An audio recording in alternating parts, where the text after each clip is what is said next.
AITA for disappearing from my sister's wedding and leaving a secret at every table? The night before her wedding, I understood that a smile can also be a weapon. I heard her ask for my disappearance as if it were a small favor, and something inside me broke without a sound.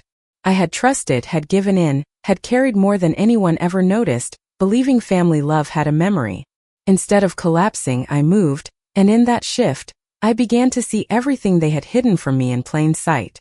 Every kind gesture from the past began to reveal its true cost. Every silence collected a past due price. I did not scream, I did not beg, I did not ask for a place. I decided to grant her wish with a precision no one anticipated. While they celebrated certainties that were never theirs, I was closing doors I should have never kept open. What came next was not a fit of anger, but an exact sequence of decisions that were already waiting.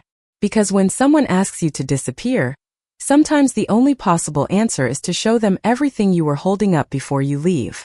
I have never known how to fake it when something hurts me. So when my sister said those words the night before her wedding, I did not raise my voice or cry, nor did I make a scene. I just felt something settle inside me with an icy precision, as if a piece that had been loose for years had finally clicked into place. We were in my mother's kitchen, the same one where we grew up, with the same linoleum floors that always creaked underfoot, and the same fluorescent light that made everything seem smaller than it was. She was standing, leaning against the countertop with that perfect smile she always wore when she knew she had the upper hand, when she had already won before the other person even realized they were playing a game. I had driven over to help her because that is what I always did. Arrive early, stay late, hold what no one else wanted to hold. And still, she looked at me as if I were an inconvenience she had not known how to avoid. She did not raise her voice, she did not need to. She told me that my disappearance would be better than any gift registry item, that my absence would be the perfect final touch for her new life. And she said it with a calmness that cut through me more than any scream. My mother was in the next room on the phone, oblivious or pretending to be, as she had so many times before. I nodded. Not because I agreed, but because in that moment I understood that arguing would have just been noise, and I was tired of making noise for no one to hear. We grew up together but never in the same space. She was always one step ahead, always the chosen one, the one who knew what to say and when to say it, the one who made every room her own just by walking into it. I learned to observe, to move along the edges, to be useful. When Dad died, I was the one who stayed behind sorting through estate paperwork, while she grieved in front of the right people. When Mom got sick for the first time, I was the one who reorganized medical schedules and insurance payments, while she would show up just enough so no one would doubt her presence. I did not hate her for it, at least not at first. I understood her, or so I kept telling myself. I thought that one day there would be a balance, that at some point I would stop being the one who supports and become someone who is also supported.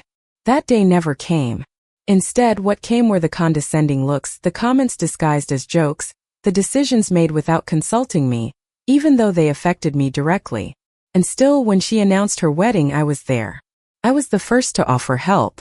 I was the one who found vendors, who solved problems, who put in money from my own account when something did not add up. I never asked if I should do it, I just did. The condo was my idea. I had bought it years earlier with my savings. A quiet strategic decision planned for the future.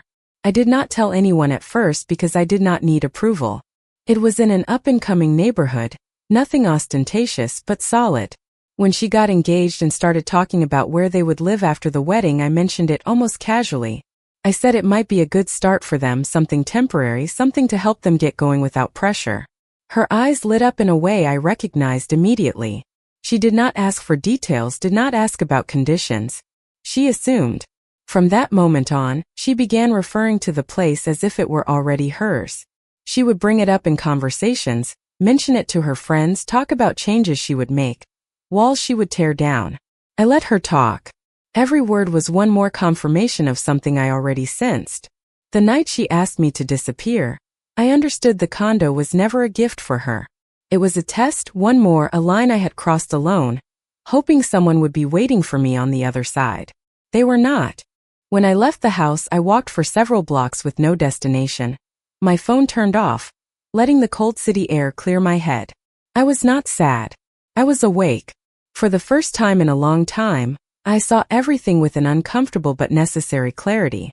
I thought about every favor given, every silence, every time I let something slide to avoid making things awkward. I thought about how she had built her life using the foundations others had laid without complaint. I thought about myself.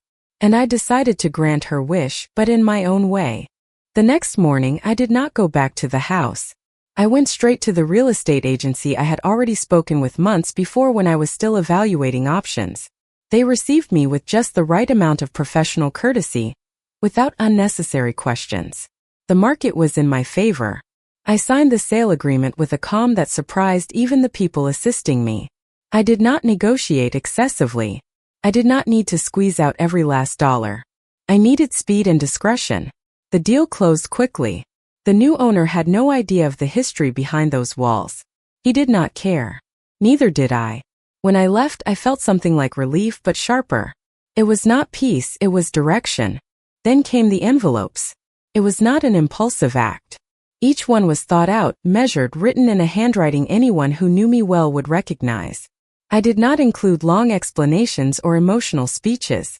It was not necessary. The truth, when it is precise, needs no embellishment.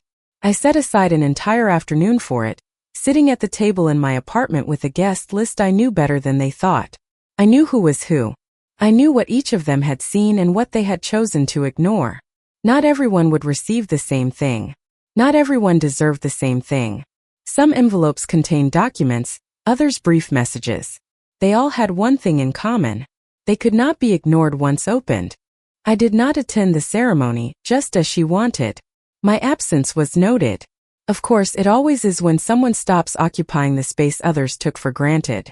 I heard later about the awkward glances, the whispers, the repeated question with no clear answer. Mom said I was sick.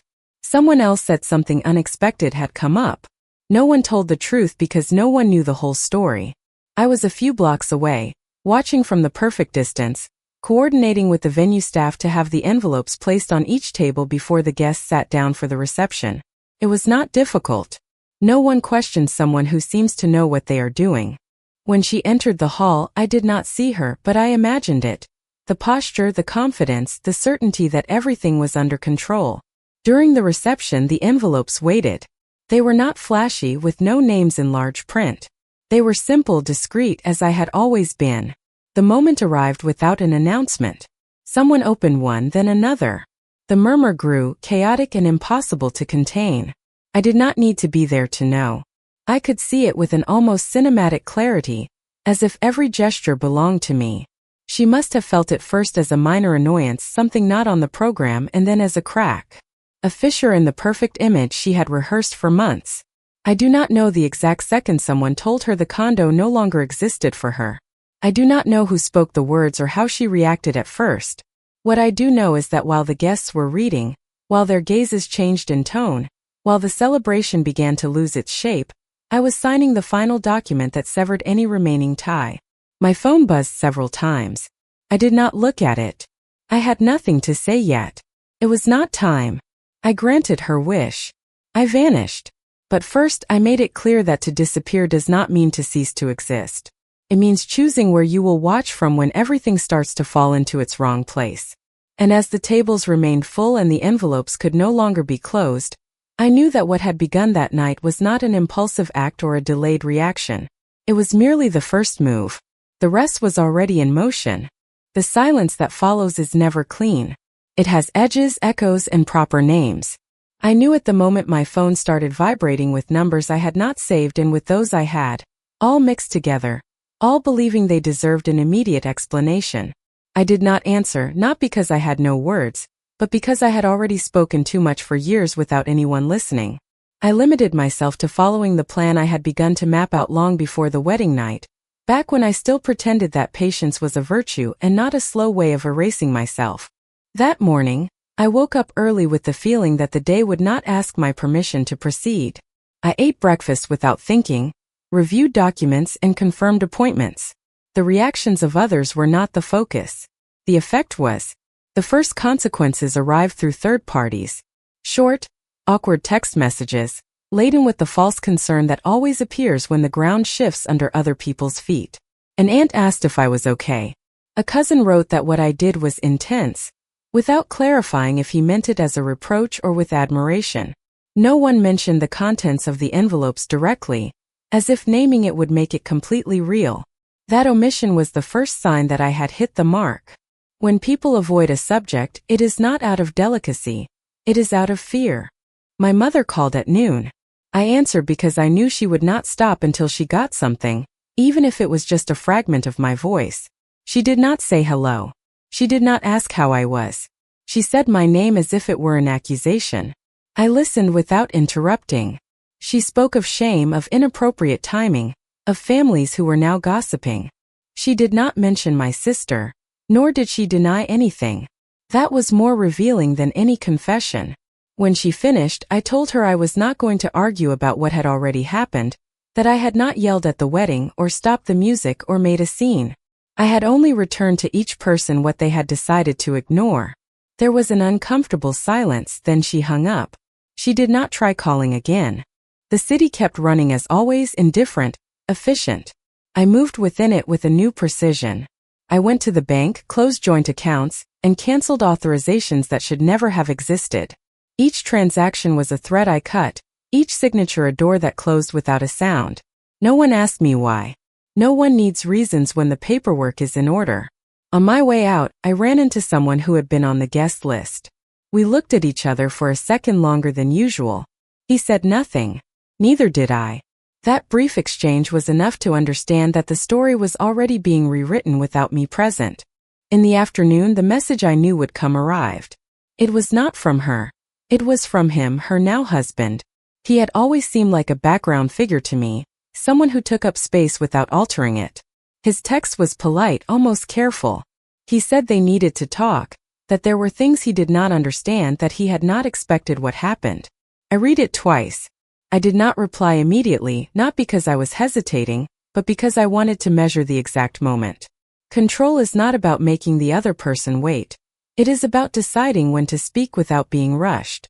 Meanwhile, I reviewed the file I had been building for months. It was not a chaotic collection. It had dates, conversations, emails, and bank transfers. Not all of it was illegal. Not all of it was scandalous. What mattered was not the direct hit, but the pattern, the repetition, the way certain decisions always benefited the same person at the cost of the same absences. I had not invented anything.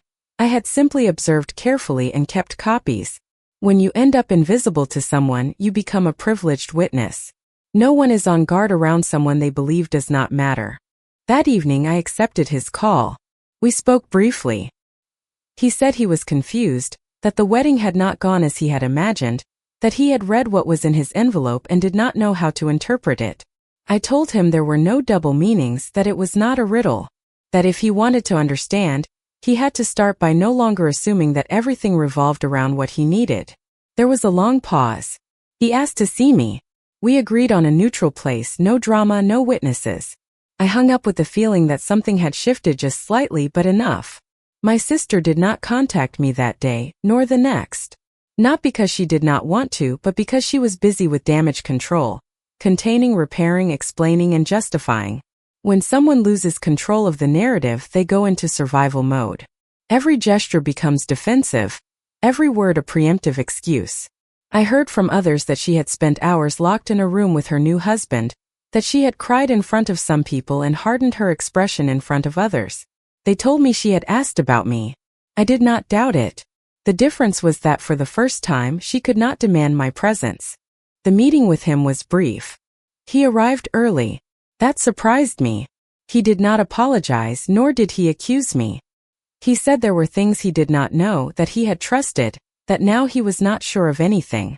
I replied that trust does not break all at once. It wears away. That no one arrives at a wedding without having seen clear signs, that he had chosen not to see them because they did not inconvenience him. He looked down. I did not press him. I did not need to. Sometimes discomfort does the work on its own. Before we left, he asked if there was anything else he should know. I told him it was not my role to inform him about his wife's life, that if he wanted answers, he had to ask the right questions in the right place. I left without looking back. That same night, I received the first formal notice. An email from a lawyer I did not know, representing my sister. The tone was proper, almost friendly. It requested a meeting to clarify certain misunderstandings, mentioned emotional damages, and hinted at consequences. I smiled without joy. It was predictable. When someone loses power, they try to reclaim it with technical language. I replied with a brief message, confirming receipt and requesting that all future communication be in writing. I added nothing else. It was not necessary. The following days became a sequence of small impacts. People who had never called me before were doing so now. Some to ask questions, others to issue warnings, others to align themselves with whoever they thought would win. I observed it all from a distance. I was not playing to be liked. I was executing. Every contact gave me information. Every silence did too. I discovered who had known more than they let on, who had actively participated, and who had simply looked the other way. Not all were guilty in the same way, but all had served a function. My mother called again on the third day. This time she cried. She said she did not understand how we had gotten to this point. She said sisters do not hurt each other like this. She did not mention the words my sister had said to me the night before her wedding. She did not mention years of inequality. I replied that I was not punishing anyone, that I had only stopped protecting a lie that was not mine to uphold. She asked me to think of the family. I told her I had done that for far too long. We hung up with no agreements and no clarity. The lawyer persisted.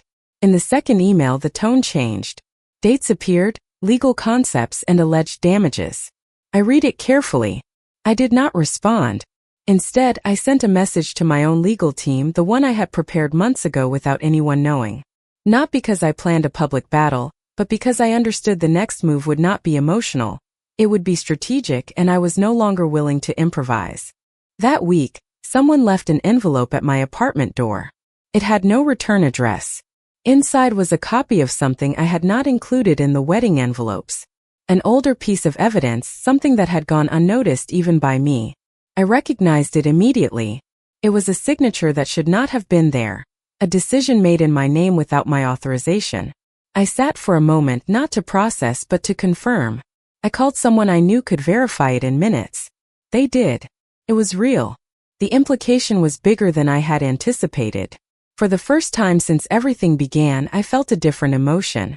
Not satisfaction, not calm, but something closer to the certainty that I had been underestimating the extent of what I had allowed for years.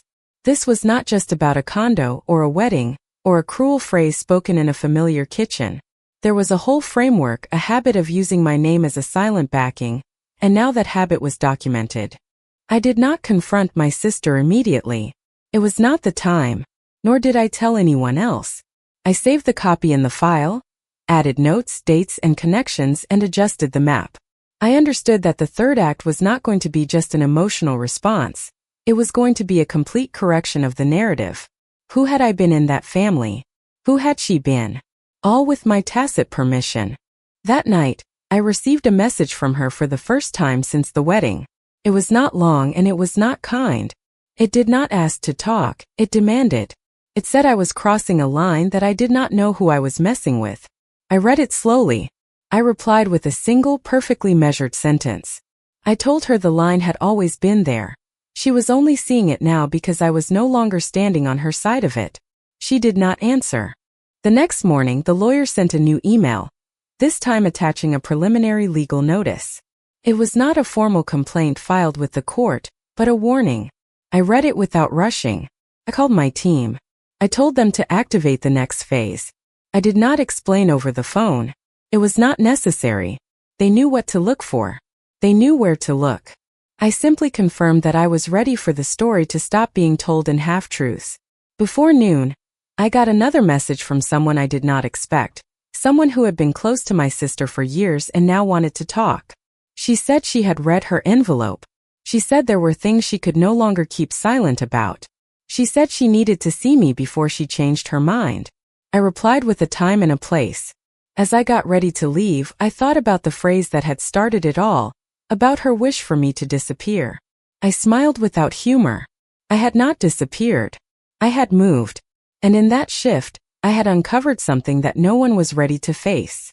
When I walked out the door, I knew that what I was about to hear would not only confirm what I suspected, but would also change how everyone would have to respond when the truth was no longer optional. When I sat down across from her, there were no greetings or small talk. She arrived late as always, but this time it was not a strategy, but a reflection of the chaos she could no longer hide. Her face was tense, her gestures measured. That mix of urgency and calculation I recognized immediately because I had seen her use it her whole life. She told me she did not know where to begin. I replied that she did not have to start where it was comfortable, but where it was true. She looked down for a second. Not long. Just long enough to confirm that she understood she was no longer facing the version of me she could manipulate with silences or half-truths. She spoke first of loyalty, of family, of small mistakes that had gotten out of control. I did not interrupt her. Letting someone who thinks they can still direct the narrative talk is an effective way for them to expose themselves. She said she never meant to hurt me, that it had all been a series of practical decisions, that I had always been strong and that is why she assumed I could carry more. That word, assumed, hung between us like an involuntary admission. When she finished, she looked at me expecting something. She did not know what, but she was expecting it. I showed her the document. I did not raise my voice, I did not explain. I just slid it across the table and waited. She recognized it instantly. I saw her expression recalibrate as her mind started calculating escape routes that no longer existed. She tried to speak, but I held up a hand. I told her I was not there to listen to justifications, that we were past that stage the moment she decided to use my name without my consent. I reminded her of dates, transactions, and decisions made behind my back that had benefited her life while I was supporting my own without help. They were not reproaches, they were facts. The difference is key. She said she did not think I would find out. That was the sentence that sealed everything. She did not say she had not done it. She did not say it was a misunderstanding. She said she did not think I would go this far. I looked at her with a calm she did not expect. I replied that that had always been her mistake, to mistake my silence for ignorance, my patience for weakness, and my love for permission. She did not cry. She did not apologize. She only asked what I was going to do. I told her the truth, that I was already doing it, that there was no grand gesture pending, no final scene designed to humiliate her in public. That damage is not repaired with spectacles, but with consequences. I explained that the legal processes were underway, that the documents she had signed without authorization were no longer hidden, that the people who had participated were now being called to answer for their actions. Not as revenge but as a correction. Because for years she had benefited from a structure built on my constant availability, and that structure had just collapsed. She told me I was exaggerating, that everything could be resolved privately, that there was no need to drag others into it. I replied that I was not dragging anyone in. I had simply stopped covering for them. The distinction made her uncomfortable again. She asked for time. I told her she had already had more than enough. She stood up without saying goodbye. I did not watch her leave. As I left, I received a call from my legal team. The first responses had come in. People who had previously seemed confident were now asking for settlements. Others denied everything until the documents reached them. None of it surprised me. When a system is sustained by the habit of one person carrying the weight, all it takes is for that one person to stop, and everything begins to crack. I had not pushed. I had simply let go. The following days were precise. Meetings, depositions, and final signatures. I felt no euphoria or immediate relief. I felt something more stable, more profound, an internal coherence I had not had before. My mother tried to intervene one last time. This time she did not cry, she pleaded. She said the family was broken. I replied that I had not broken it. I had only stopped holding it together all by myself. She did not insist. Perhaps for the first time she understood her authority no longer reached me. My sister lost things quickly, though not all of them were material. Control of the narrative, the trust of key people, the comfort of moving through life without accountability. Her marriage began to show cracks that were not new, only newly visible. Her husband tried to contact me one more time. I did not respond. I had nothing to offer him. Everyone had to take responsibility for their own part without intermediaries. The process was not public, but it was not invisible either. People talked, changed their tune, and adjusted their versions of events. Some distanced themselves, others approached with a new caution. I did not celebrate any of these reactions. I observed them as one watches a cycle close without nostalgia. I had not won something external. I had reclaimed something internal. The final piece of paperwork was signed on a Thursday afternoon. I signed it, filed the copy, and turned off my phone. I walked aimlessly for a while, not to think, but to feel the exact weight of what I was no longer carrying. I did not think about my sister. I did not think about the wedding. I thought about myself, about the version of me that had accepted too much for too long. That version was no longer available. That night, I received a text from an unknown number. It was her. She was not asking for anything. She was not accusing me. She said she never imagined I would be capable of seeing it through to the end. I replied with a single line. I told her. Neither did I, until I understood that no one else was going to do it for me. There was no response. Weeks passed. Life found a new rhythm. Not better or worse, just more honest. I sold what I no longer needed. I closed some spaces and opened others. I did not talk about what happened, unless it was strictly necessary. Not out of shame, but because the story no longer belonged to me in the same way. It had served its purpose. One day, while sorting through old papers, I found a photo of the two of us as children. I looked at it without intense emotion, just with distance. I put it away again. Some things you do not destroy, they simply cease to direct your decisions. I did not reconcile with my sister, nor did we remain in a state of open war. We were left in an uncomfortable truth where there was no longer room to feign closeness. Each of us went her own way with what she could salvage. I moved forward without looking back. I granted her wish. I vanished from the version of her life where I existed to hold her up. But I did not disappear. I stayed right where I had always been, only this time I was on my own side. And when the silence finally came, it was not empty. It was precise. Comment. I wanted to share a few thoughts with you after this story, straight from the heart. Sometimes the most important journey is the one back to yourself, especially when you have spent years putting others first. Setting boundaries is not about pushing people away. It is about defining the space where you can exist peacefully and with self-respect. Remember that true kindness must include being kind to yourself. It is never a requirement to set yourself on fire to keep others warm. Taking responsibility for your peace is one of the most powerful, healing actions you can take. The path to healing often begins not with a dramatic confrontation, but with the quiet decision to stop participating in your own erasure. You get to decide what your peace looks like, and it is okay if that peace no longer includes the same people or situations it once did. My hope is that this encourages you to honor the role you play in your own life. Always remember that you deserve to be the main character in your own story. I wish you clarity and strength on your personal journey. If you liked it, don't forget to leave a comment and support the channel by subscribing. See you in the upcoming stories.